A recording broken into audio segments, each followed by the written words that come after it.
The views expressed on the Jerry Cahill CF podcast are that of Jerry Cahill and guests, and not necessarily those of the Boomer Esiason Foundation.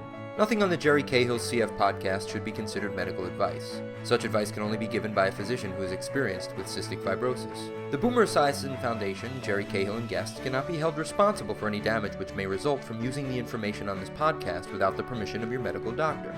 You're listening to the Jerry Cahill CF podcast presented by the Boomer Esiason Foundation and jerrycahill.com. Welcome to Jerry Cahill's Living, Breathing, Succeeding podcast series presented by the Boomer Esiason Foundation. This show, Living Beyond 60 Years Old with CF, has been made possible with financial support from Mylan Pharmaceutical. Today you will meet Jerry Cahill from Brooklyn, New York, diagnosed with CF at 10 years of age. Jerry is 63 years old, living way beyond the life expectancy, received a double lung transplant 8 years ago on April 18, 2012 at New York Presbyterian. Jerry attended Xaverian High School in Brooklyn, New York and graduated from the University of Connecticut, where he graduated with honors and competed on the varsity track and field team as a pole vaulter. He remains active by weightlifting, shadow boxing, and biking to breathe. Jerry is passionate about athletics, both competing and coaching, and attributes his longevity with CF due to the power of exercise and a positive attitude both physically and mentally. Hi, my name is Jerry Cahill. I'm 63 years old with cystic fibrosis. I'm post-double lung transplant 8 years. I have 4 brothers, 1 sister. I come from a large family. I went to high school in Brooklyn, New York. I went to the University of Connecticut. I worked in the apparel industry for 20-something years. Had a double lung transplant, and from there I started volunteering at the Boomer Esiason Foundation, and I work on a lot of different programs there. I'm very involved in sports, exercise, pole vaulting, and I coach pole vaulters also. I would say in my life I'm a very disciplined person, type A++ personality. I set a lot of goals for myself. And I go after them. So when I was diagnosed at age 10, the doctors told my parents just keep Jerry comfortable at home. My mom wanted to put me in a bubble and put me on the couch, and my dad said, well, if Jerry's not going to be around very long, he wanted me to be involved with my brothers who were very involved in sports. So I played baseball. I hated baseball. I played right field. It was like being left out of the game. I got hit in the eye with the baseball when I was up at bat. I played football. I was a halfback, like my brother was a halfback, but I would run through those holes and get demolished. I went to high school. I thought I was a basketball player, tried out for basketball. I was cut the first day, and then I gravitated to cross country. I was running cross country, and from there I got involved in pole vaulting. And that was really my passion. And you know, once you graduate college, a lot of times track and field ends, but you can go on to what's called submasters and masters. Masters is over 40 years old, but a submasters is under 40. So I continue to compete in submasters, then masters competitions, and then I coach. So I'm very passionate about, you know, track and field, about sports, and I think that's important for people in life to help you move forward and be successful, is to be passionate.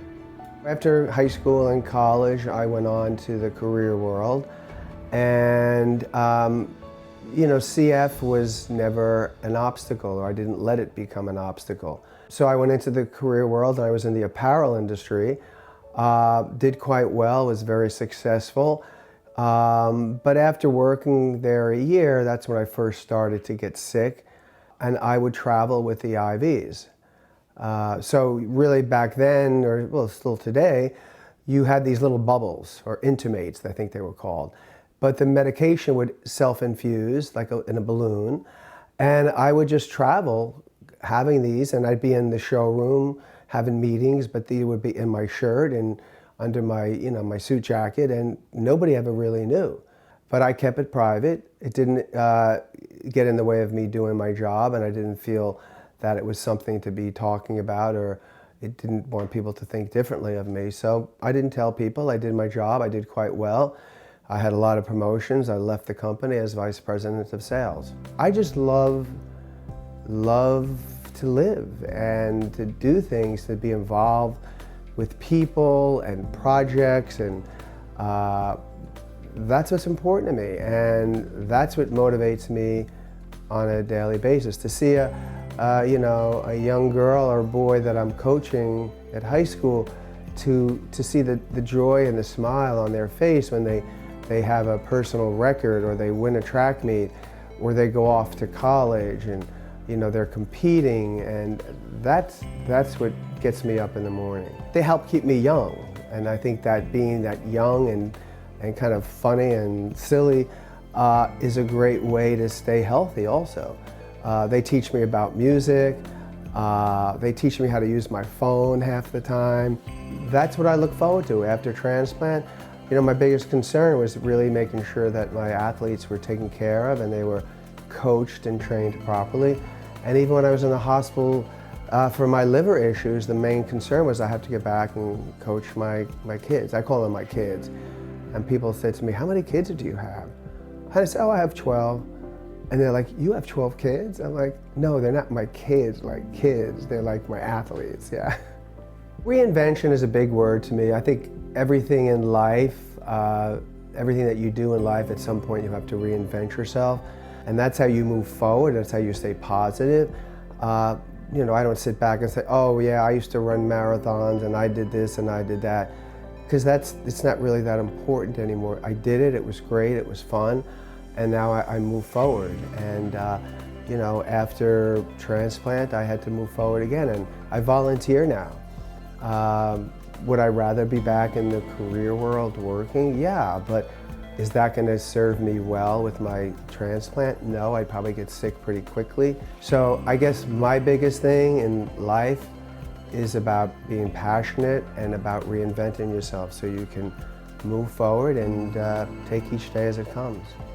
So the biggest change that I've seen in my life over the past 10 years has been really almost like a 360. I went from end stages CF, where my lung function was down prior to transplant to like 18%, to getting a transplant, to recovering from transplant, to my oxygen saturation being up over 100, my lung function at like 100, and not needing many medications, just my anti-rejection. I mean, I grew up in the dark ages with CF, and there was no such thing as a lot of these drugs. You didn't do IV antibiotics at home. You went in, and if the veins didn't work, they would do intramuscular pushes. Like the needle was this big, and they would stick it into you. And everybody I grew up with, 99%, they're gone. I mean, there's nobody around still. And the part about that, which is kind of sad, is that people with CF, when I grew up, you never thought you would be around. So no matter how well you did, you never saved up for a rainy day.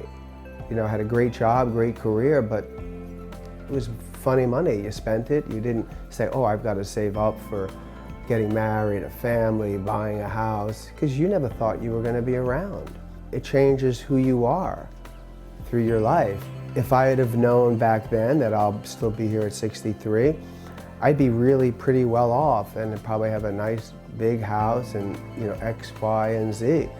But that's not how I grew up.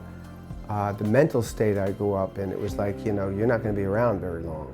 Growing up in the dark ages and just seeing how the landscape of CF has changed, it's been amazing. I mean, to think when I was first diagnosed, the life expectancy was 16 years old. Here I am at 63, and there's people older than me, I'm sure, but the life expectancy went from 16 up into the 40s.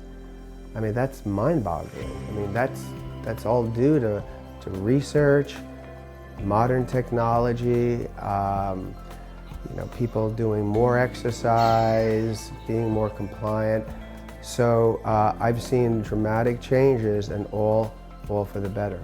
People ask me about retiring, but I guess for me, I'm working keeps me going. Working keeps me young, keeps me passionate.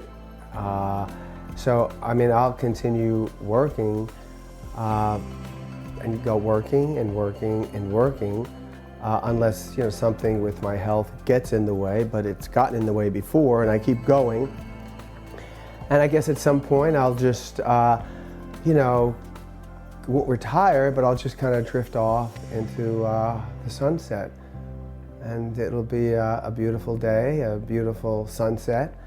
And yeah, that's it. I'll have left my mark and try to do good.